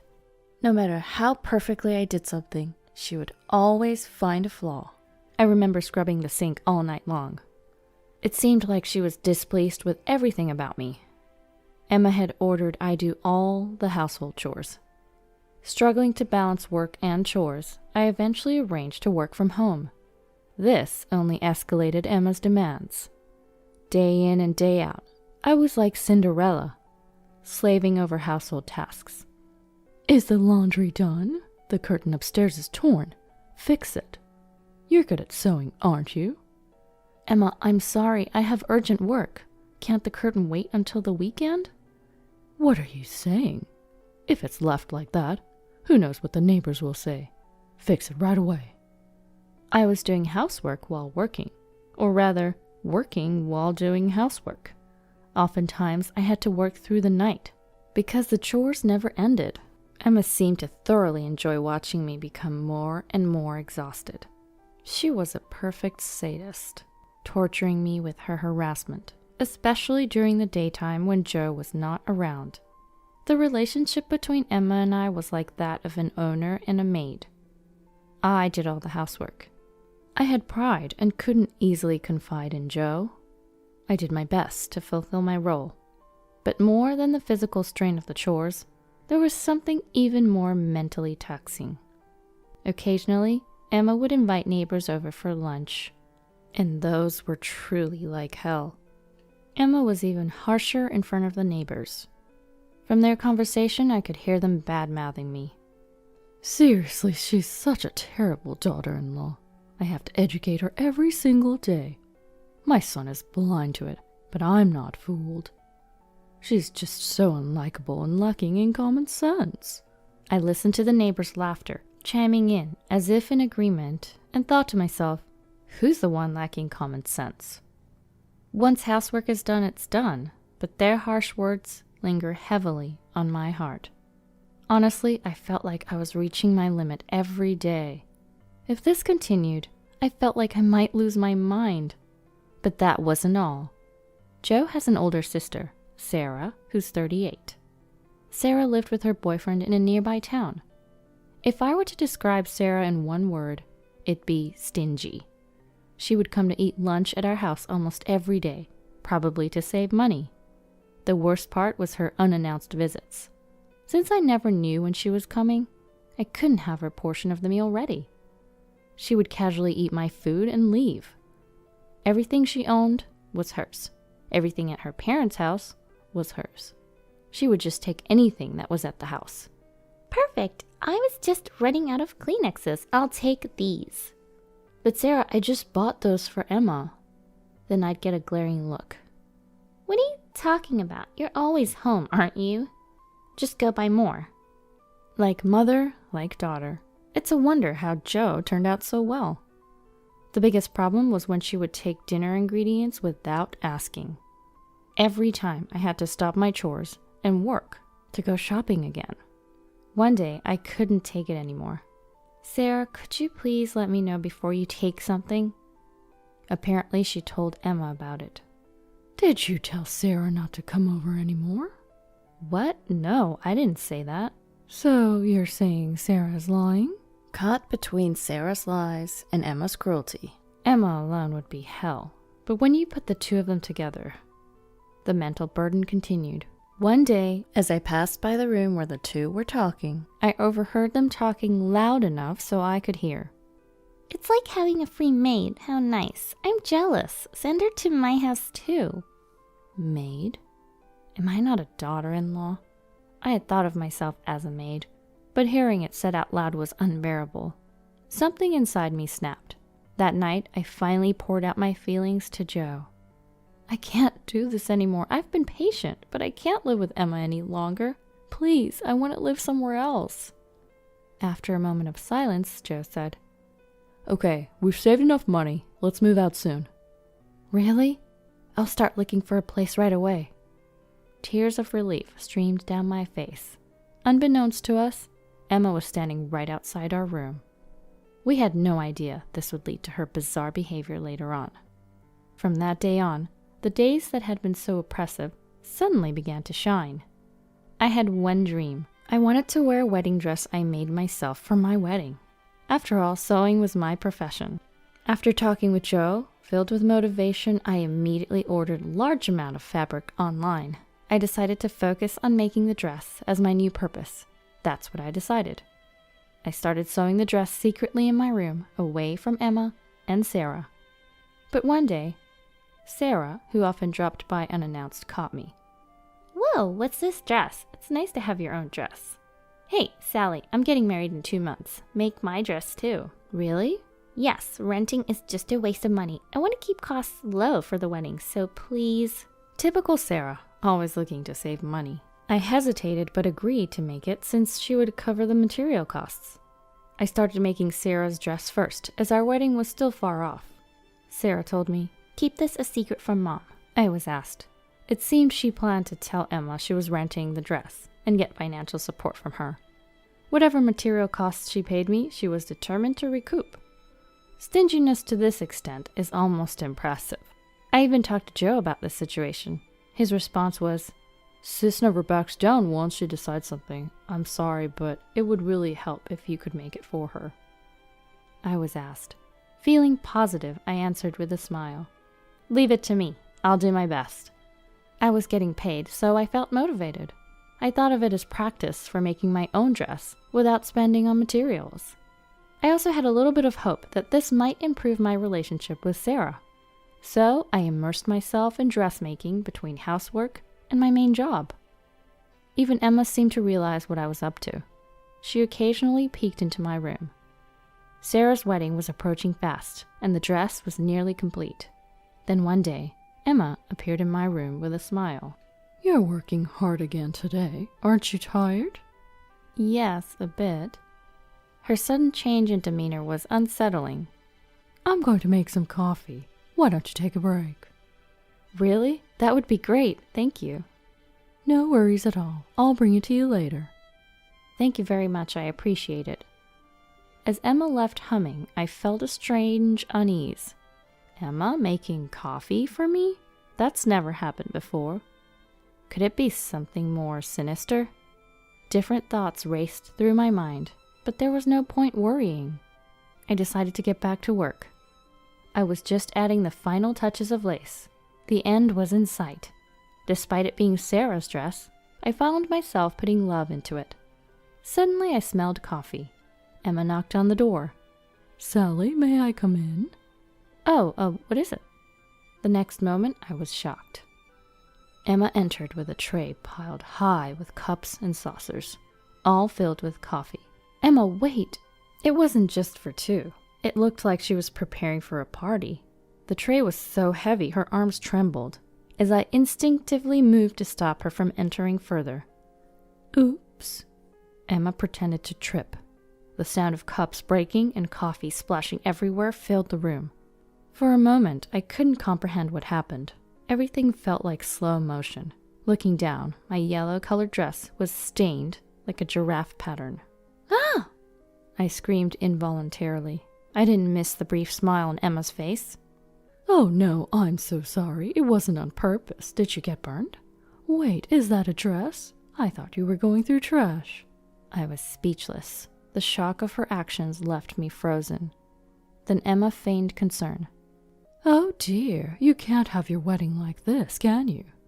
My suspicions turned into certainty. Emma was trying to sabotage our wedding. Her plan was to ruin our plans to move out after the wedding. But I couldn't afford to be angry now. I rushed to the bathroom with the stained dress. I frantically rinsed the coffee off. I knew the stain would set if I didn't act quickly. Emma watched with a malicious grin. Need any help? No, I'm fine, I replied coldly. I was in anger and panic. Then someone appeared behind Emma. What's this? Are you bullying Sally again? It was Sarah. No, I just accidentally spilled coffee on her dress, Emma said with apparent enjoyment. This was bad, but the situation took an unexpected turn. What? Are you serious? That's my dress. Wait, what? Emma was speechless. Yours, Sarah? What do you mean? I can't believe this. I had her make my dress. What am I going to do? My wedding is in 2 weeks. Emma was panicking like I'd never seen before. There's no way. While listening to their ridiculous exchange, I continued to wash the dress I had been working on for months for my sister-in-law. As I washed the dress, I thought to myself, I hadn't told anyone I was making the dress for Sarah, so Emma must have thought the dress was for me. She wouldn't have deliberately spilled coffee otherwise. If she had known it was for Sarah, there'd be no reason to ruin it. Joe and I planned to leave this dreaded family home after the wedding. To Emma, I was always the thief cat who stole her beloved son. She couldn't bear the thought of the woman she saw as a mere maid taking her son away. She thought by sabotaging our wedding, her son would stay home. Such petty thoughts led to her bizarre actions. Sarah was furious, blaming Emma and attacking her. How could you do this? Everything is ruined. I can't believe my own mother would destroy my wedding. I'm sorry, Sarah. Please forgive me. I didn't know it was your dress. You don't think I did it on purpose, do you? Emma finally spoke her true feelings. While listening, I pretended not to hear and continued washing the dress. Then, so, you thought it was Sally's dress and deliberately stained it? A man's voice echoed. Everyone turned around at once. Oh, Joe, when did you get here? So that's what happened, Mom? Joe stood there with an indescribable expression. I was so focused on washing the dress and listening to their argument that I hadn't noticed Joe's arrival at the perfect moment. He had been silently observing the ugly quarrel between his mother and sister. Joe slowly began to speak, looking utterly disappointed. You saw Sally working hard on that dress every night, and yet you deliberately stained it. That's truly despicable. It's not like that. Don't make excuses, Joe shouted.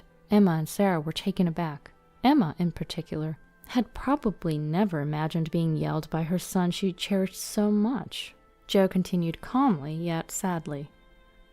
I'm disappointed, Mom. Sally had been enduring your attitude all this time, and we both hoped that one day you might change. Sally was patient for my sake, because you're my mom. Hearing this, I felt tears welling up. I had somewhat seen Joe as indecisive and too submissive to his mother, but that was a complete misconception. Before me stood a man determined to protect the woman he loved. Joe's firm stance, though out of place in the situation, made me fall for him all over again. He continued addressing Emma. And it all comes down to this? I can't just overlook it. Mom, sorry, but Sally and I are leaving this place as soon as possible. I plan to stay here until the wedding for your sake, but I can't stay any longer. This time it was just a dress, but who knows if Sally could be in danger next time. It'll be too late then, Mom. Danger? I would never put her in danger. How can you even say that after ruining Sally's hard work so casually? Joe's anger was palpable, but this was his mother. Instead of using abusive language or an overbearing attitude, Joe quietly vented his anger on Emma. His expression was something I had never seen before, anger mixed with an indescribable sadness. He was denying everything about his mother who had always doted on him. Emma seemed deeply affected. She was speechless, reduced to tears.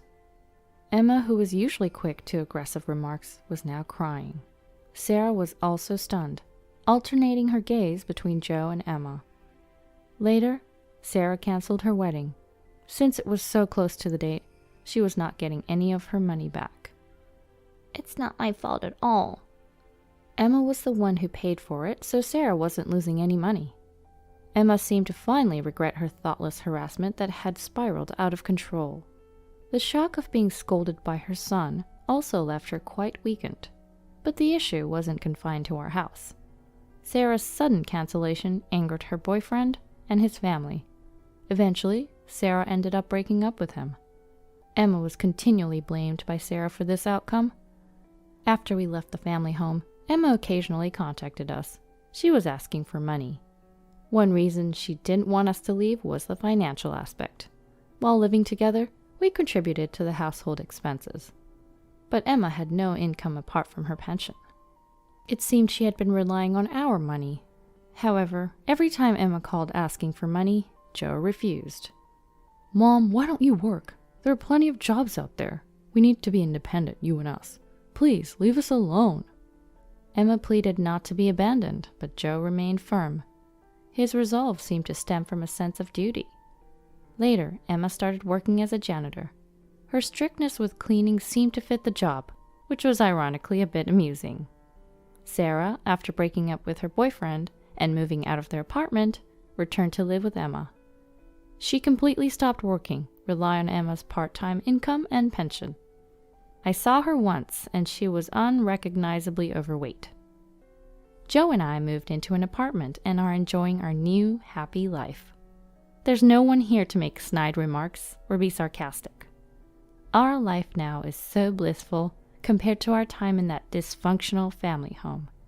We've finally set a date for our wedding.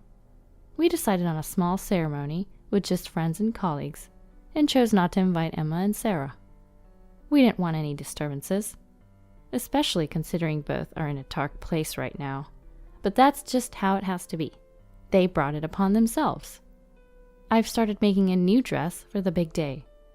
It's going to be much more beautiful than the one that ended up with a giraffe pattern. My name is Harper. I'm 28 years old and run a leather shop. I married Lucas, a customer who ordered a wallet for my workshop 4 years ago. We have 3 children, Oliver, 14, and Mason, 12, Lucas's sons from a previous marriage, and Noah, our 3-year-old. Lucas owns a pizzeria. I heard his first marriage didn't work out due to his ex-wife's infidelity. I don't regret marrying him, but I'm really struggling with his 2 older boys. They just haven't been taught basic manners. Things like table manners and folding their clothes neatly. I've tried teaching them, but they don't listen, not seeing me as their mother. Thankfully, there's no sibling rivalry, as they both adore our youngest, Noah. Oliver and Mason eat a lot, so it's helpful when they play with Noah while I'm cooking. But beyond that, they seem to harbor some hostility towards me. Their speech and thought patterns are just like their father, Lucas. I thought I was marrying a reliable leader before our wedding, but he became more commanding after we tied the knot. He must have always been self-centered. Since Lucas talks to me in such a manner, the kids probably think it's acceptable. Lucas comes home late, so the kids eat dinner before him. I'm teaching Noah how to use a fork and spoon, but Oliver and Mason complain about it. Noah, you don't need to learn the correct way. As long as you can eat, it's fine. That's right, you can't eat like me with any style. This makes it hard for Noah to practice. For Noah, holding it correctly looks cooler. In private, I encourage him, and we continue practicing slowly. However, the one thing the kids look forward to is Parents' Day at school. They seem proud to have a young mom. They check what I'll wear and how my hair will be styled for Parents' Day. After it's over, they wait for me and make a show of our close relationship, but in a soft voice. We call you Mom, but we don't consider you our mother, they always say. I reply, okay, I'll keep trying until you accept me. I plan to raise them equally with Noah. Lately, Oliver, maybe in his rebellious phase, seems to disdain me, almost like he sees me as a servant. I feel a growing distance between us. Initially, I tolerated it, as typical teenage behavior, but it became too much, so I talked to Lucas. Hey, Oliver's defiance is getting out of hand. Am I supposed to do something about it? He replied, showing his usual disinterest. Frustrated by his attitude, I still insisted he take it seriously, as it's about his son and our family. Tired of my talk, Lucas said, I'm going to bed, and tried to leave. I quickly told him about Oliver's behavior. When I try to eat with him, don't come near me. Don't talk to me, he says. He also tells me, I have a real mom, so stop acting like one. And Mason copies him, which hurts. Lucas just nods while looking at his phone. Listen to me and think about it, I insisted.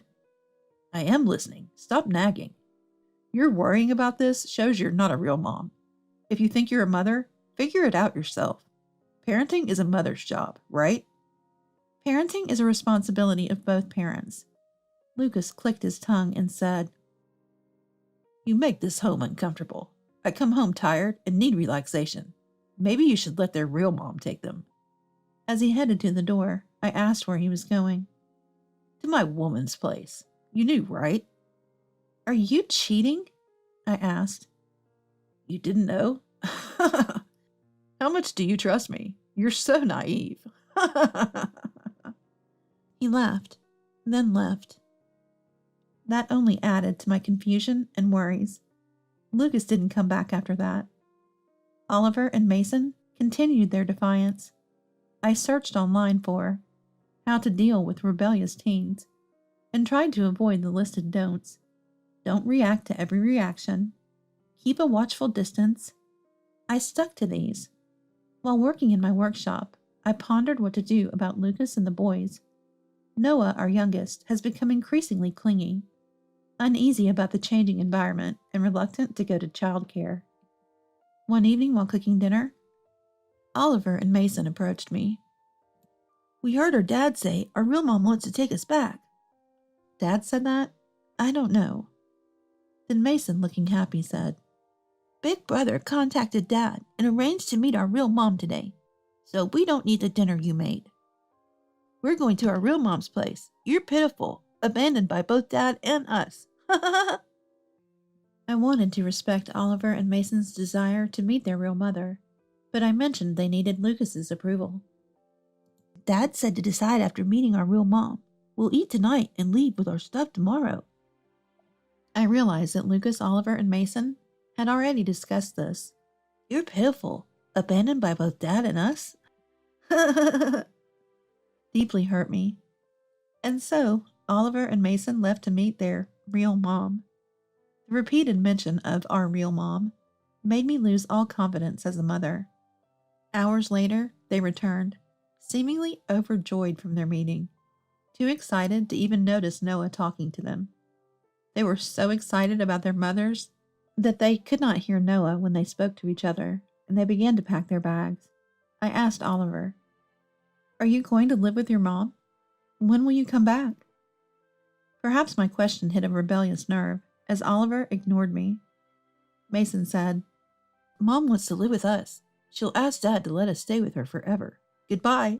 I contacted Lucas, likely living with his affair partner, to ask if he knew and consented to the boys living with their mother. Lucas revealed that his ex-wife had long wanted the kids back, and he thought it was best to let them choose. Feeling everyone involved wanted this, I told Lucas. "Understood," I said. When I spoke to Lucas after a long time, he was calm. I wanted to confront him about living with his affair partner and our future. Lucas' response was, "Oh, I was planning to come home and talk about this. I'm living with her now. She's pregnant, so I'm taking responsibility. Let's get divorced." Pregnant? Divorce? I was overwhelmed by loneliness. My cherished family had long been broken.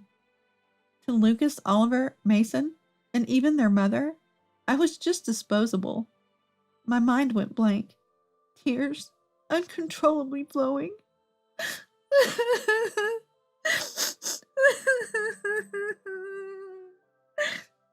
I had considered overlooking the affair for the kids, but a pregnancy was too much.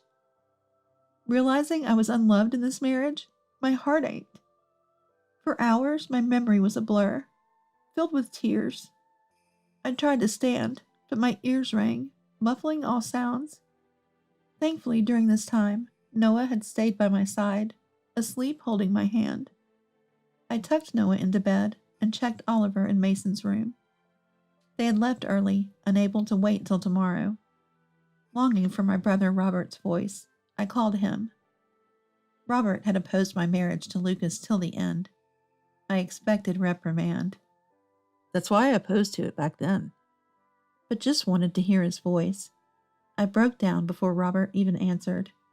When he did, I couldn't speak through my sobs. Sensing something, Robert said he'd come over. I couldn't bear being alone, and waited for him at the door. Robert, living nearby, arrived in about 10 minutes, bringing lots of beer. "When you're upset, drinking's the best," he said, putting his arm around me and leading me inside. He went into the kitchen, checked the fridge, and started cooking with what was available. "Stop crying before the food's ready. You'll make everything too salty," he joked, trying to cheer me up. Noah woke up, delighted to see his favorite uncle. Robert's cheerful nature makes him beloved by everyone, from kids to the elderly. Reflecting, I realized Robert's opposition to my marriage might have been because he saw Lucas's true nature. Thanks to Robert, I stopped crying and regained some calm. Robert brought the food and beer to the table. He told me to sit across from him, so I did. Noah naturally sat on Robert's lap, being affectionate. I realized I hadn't made Noah this happy or seen him smile like this recently. Feeling guilty for always trying to please Lucas, Oliver, and Mason, I blamed myself for that. Robert said, "Have you eaten anything today? You haven't, right? No excuses. Eat." He waited for me to eat. I tried a bite of Robert's cooking and was surprised at how delicious it was. Noah also said it was tasty and ate more than usual. Before I knew it, my son and I had finished everything. After we ate, I finished the dishes while Robert played with my son. When I joined them, Noah was sleeping peacefully on Robert's lap. After putting my son to bed, Robert sat next to me on the sofa. "So what happened? Tell me," and asked. I told him everything that was in my heart, and he listened intently, nodding. After I finished, Robert asked, "Is that everything?" "That's what I hear." "Yes," I replied. "Harper, since you got married, the only happiness you've had is Noah's birth, right? And the only fun, his growth. How about Noah, seeing his mom unhappy? Let's think about Noah's happiness together," he said. Then we toasted with beer, laughed, cried, and got angry. With Robert's help, I decided to move forward. When I woke up in the morning, I was in bed with Noah. Robert had made breakfast for Noah and me before leaving a letter behind. The letter read, "Harper, keep protecting Noah. I'll keep protecting you. Get ready to move." After reading the letter, I slowly talked to Noah. "Your brothers and dad are gone, so you and I will move." Noah understanding something even at 3. "I'm okay, as long as I'm with Mom." We decided to prepare for the move together and took the day off from childcare. We packed up our few belongings and, with Robert's help, completed the move using his car. The new location is on the 2nd floor of the workshop.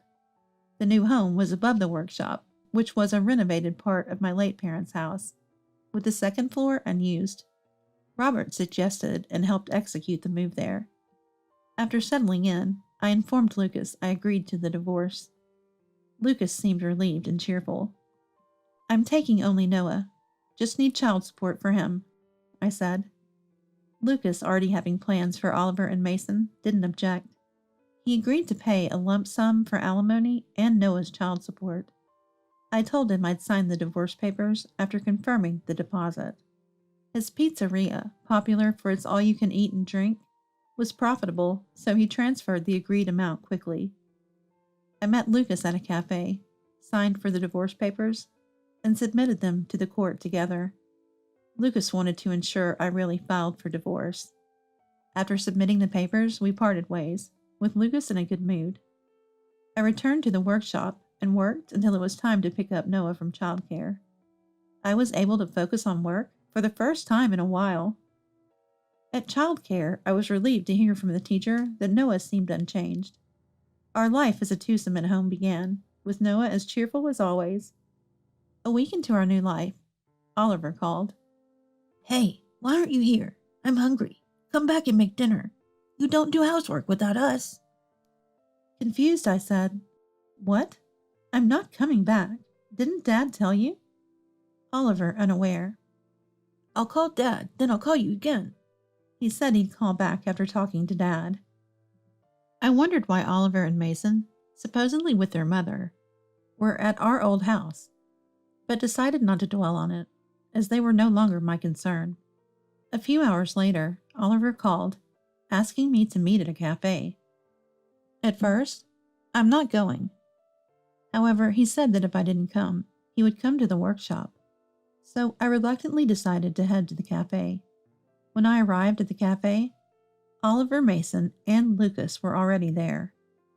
I remained standing. "What business?" I asked. Then there was Oliver. "I heard what you said. I'm going too." Mason nodded and seemed to be waiting for my response, but I decided to summarize the incident. "You're living with your mother. You went to the house we used to live in together. You called me to make food because you were hungry. I told you to ask Dad why I'm not there, and you called him. You called me to this cafe. Is that okay? So what's the reason?" I asked, and Oliver started to tell this story rapidly. They lived with their mother, but she dumped all the housework on him and Mason and did nothing herself. Sometimes her boyfriend would come over, making them feel uncomfortable. They were told not to go to high school, but to work and contribute money to the house immediately. Regretting their decision, they ran away from their mother's house and returned to their old home, only to find it messy with laundry, dishes, and trash everywhere, leading him to call me in frustration. He called his dad, as I suggested, and learned about our divorce for the first time. Lucas said, "Your mother hasn't changed. But you two wanted to live with her, right? Oliver got angry at Lucas for not telling them about their mother's true nature, saying he wouldn't have left if he had known. Lucas laughed at Oliver's anger. My current wife hates housework too, and it's a disaster. Oliver then turned to me and said, We'll live with you then. I laughed and replied, No way, you guys have changed your surname, haven't you? Didn't you know? Oliver was stunned. Well then, there's nothing more to talk about, so I'm going home. When I tried to leave, Lucas said something unbelievable. Let's go back to the original family. Harper, you and the boys can come back. I'll kick out my current wife, since she's unfit. Oliver and Mason looked at me expectantly, waiting for my answer. After sighing, I said, I only need Noah as my family. Remember what you did to me? Can you really say that after recalling everything? Who would want to return to that hell? And finally, with more anger than I expected, I said, Enough of your jokes. Now it's my turn to leave you behind. I left the cafe. As the door closed behind me, I heard the sound of glass breaking, Oliver's yelling, and Lucas shouting, Stop! I didn't look back and went home. Since then, I've had no contact from Oliver or Lucas, and I'm living happily with Noah. I asked the cafe owner what happened after that incident. The police came due to the family fight, and both father and son were taken away. The owner billed them for damages and got paid. I also learned about Lucas, Oliver, and Mason's current situation. Lucas apparently cheated again and left home. He ran his business poorly, causing food poisoning, and had to close down. Oliver and Mason went back to their mother. Lucas's new wife, who was after his money, disappeared when the money ran out. Her pregnancy was a lie. Thinking about how I was once part of such a troubled family makes me shudder. I could only be grateful to Robert for rescuing us. Thank you, Robert.